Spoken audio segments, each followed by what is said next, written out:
अस्सलाम वालेकुम सब बहन भाइयों को। आज हम बात करेंगे इस्लाम में तौहीद का कॉन्सेप्ट बेसिकली है क्या और उसकी कितनी कैटेगरीज हैं, जिससे उम्मीद है कि सब देखने वाले इस्लाम में खुदा की तसव्वुर और दीगर मज़ाहिब में खुदा के कॉन्सेप्ट में डिफ्रेंशिएट कर सकेंगे इंशाल्लाह। तो वीडियो शुरू करने से पहले आप सबसे रिक्वेस्ट है कि मेरी वीडियो को लाइक करें, शेयर करें। जिन बहन भाइयों के अपने यूट्यूब चैनल्स हैं वो अपने कम्युनिटी टैब में इस वीडियो को ज़रूर शेयर करें ताकि हमारा मैसेज ज़्यादा से ज़्यादा लोगों तक पहुँचे। और इस वीडियो के आखिर में इंशाल्लाह एक इंटरेस्टिंग एक्टिविटी भी करेंगे टॉपिक से रिलेटेड, इसको समझने के लिए। अच्छा जी, तौहीद के मायने हैं एक मानना, और इस्लाम में तौहीद का तसव्वुर ये है कि अल्लाह ताला को उसकी ज़ात, सिफ़ात और सिफ़ात के तकाज़ों में एक मानना, या इसको हम यूँ भी कह सकते हैं कि अल्लाह की ज़ात और सिफ़ात में किसी को शरीक ना करना तौहीद कहलाता है। अच्छा, अब ये डेफिनेशन सुनने के बाद कोई हिंदू, क्रिश्चियन या जू ये कह सकता है कि हम भी तो तौहीद के कायल हैं और उसी का दावा करते हैं, जैसे एक ईश्वर को मानना, जीसस या यावे को मानना।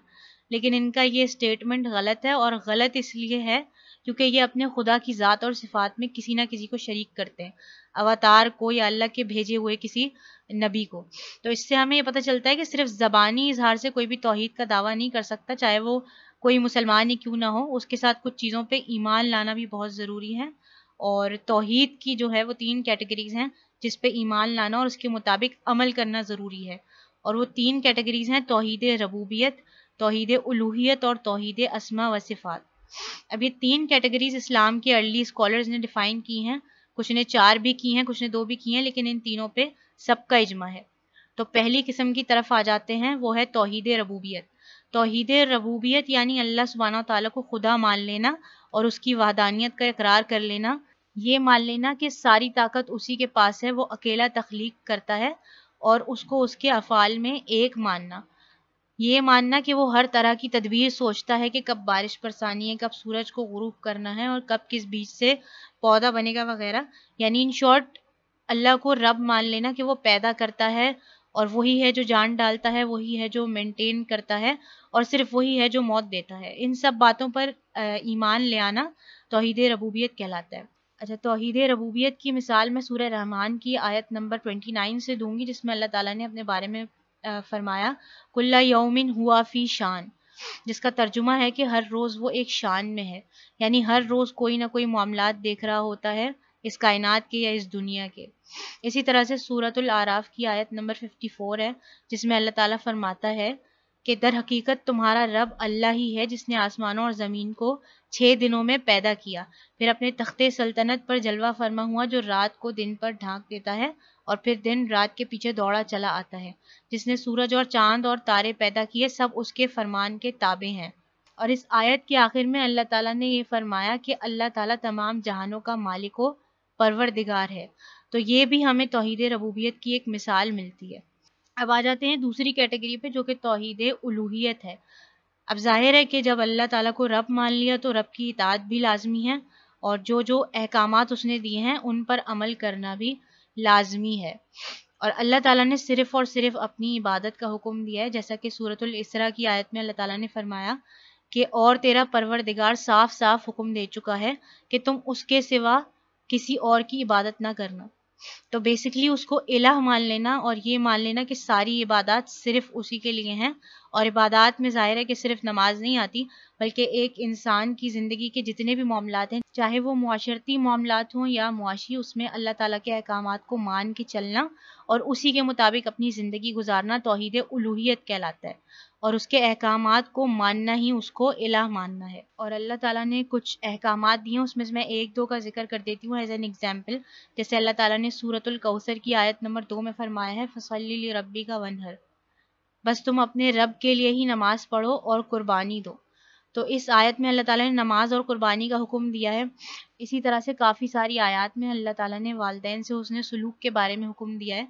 तो ये सब तौहीद उलूहियत की कैटेगरी में शुमार होता है। अब आ जाते हैं तौहीद की तीसरी किस्म पे, तौहीद अस्मा व सिफ़ात। अब ज़ाहिर है जिस हस्ती को हम रब मानते हैं और उसकी इबादत करते हैं, तो उसके बारे में हमें कुछ बुनियादी चीज़ें मालूम होनी चाहिए कि वो रब क्या है और क्या नहीं है।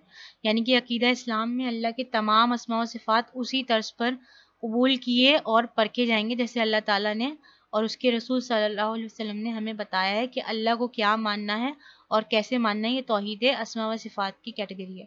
اب توحید اسماء و صفات میں ہمیں 4 چیزیں اوائڈ کرنی ہیں، اور وہ 4 چیزیں کیا ہیں؟ ان میں سے پہلی ہے تشبیہ یا تمثیل، پھر دوسری ہے تکییف، تیسری ہے تحریف، اور چوتھی ہے تعطیل.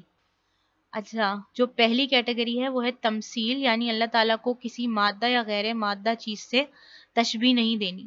جیسا کہ اللہ نے قرآن میں فرمایا ہے لیس کمثلہ شیء، اس کی مانند کوئی چیز نہیں ہے. اب اس آیت کی ایک ایگزامپل میں دیتی ہوں کہ اللہ تعالیٰ قرآن پاک میں ابلیس سے ہم کلام ہوتے ہوئے فرماتا ہے کہ اے ابلیس، تجھے اس کو سجدہ کرنے سے کس نے روکا جسے میں نے اپنے ہاتھوں سے پیدا کیا ہے. اب یہاں پر ہمیں قرآن یہ تو خبر دے رہا ہے کہ اللہ کے ہاتھ ہیں، لیکن کیا وہ اس کی مخلوق کی طرح ہیں؟ تو اس کا جواب ہے نہیں، کیونکہ اس کی کوئی مثال نہیں ہے. تو وہ کیسے ہیں یہ ہمیں نہیں معلوم، اللہ عالم. ہمیں اس کی کیفیت معلوم کرنے کی اجازت نہیں ہے، کیونکہ ظاہر ہے کہ ہماری سوچنے کی جو صلاحیت ہے وہ بہت لمیٹڈ ہے، اور رب کائنات کی جو ہستی ہے وہ ایسی ہے جس کا وجود ان امیجنیبل ہے، یعنی ہم تصور نہیں کر سکتے کہ اس کی ذات کیسی ہے. اچھا، دوسری ہے تکییف، یعنی کہ اس کی کیفیت کیا ہے. جیسے اللہ قرآن میں فرماتا ہے ایک مقام پر کہ وہ زمین و آسمان بنا کر اپنے عرش پر سیدھا ہوا، استوا علی العرش. اب وہ کیسے سیدھا ہوا، کیسے مستوی ہوا، کیسے بیٹھا، ہمیں اس کی کیفیت نہیں معلوم، کیونکہ ظاہر ہے ہماری مینٹل اپروچ لمیٹڈ ہے.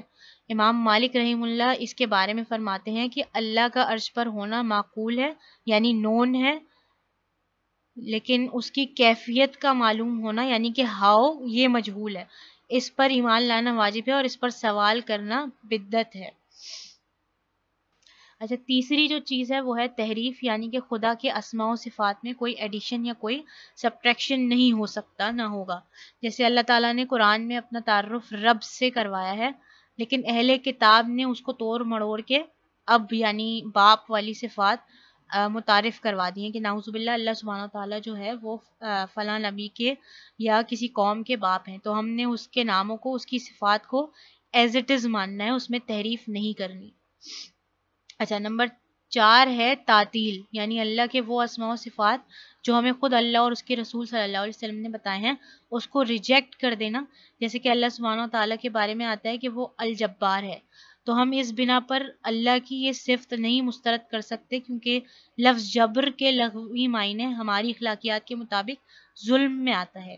اسی طرح سے المتکبر یعنی بڑی شان والا، حالانکہ یہ بات انسانی پہلو سے نیگیٹو سمجھی جاتی ہے کہ اگر کوئی انسان تکبر کا دعویٰ کرے، لیکن اللہ سبحانہ تعالیٰ جو رب بھی ہیں اور الہ بھی، ان کا متکبر ہونا ان کی شان ہے.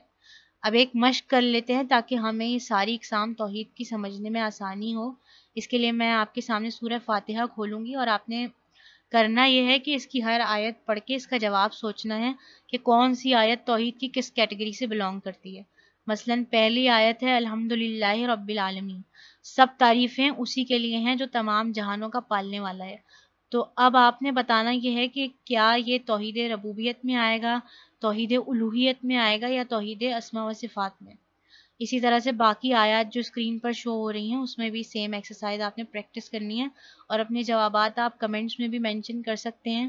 اس کے علاوہ میں اس کا جواب ڈسکرپشن باکس میں بھی ایڈ کر دوں گی، آپ وہاں سے بھی کنفرم کر سکتے ہیں. تو امید ہے آپ سب بہن بھائیوں کو یہ ویڈیو پسند آئی ہوگی، اور مزید اس طرح کی ویڈیوز دیکھنے کے لیے چینل کو ضرور سبسکرائب کریں، اور ملتے ہیں اگلی ویڈیو میں انشاءاللہ. جب تک کے لیے خدا حافظ.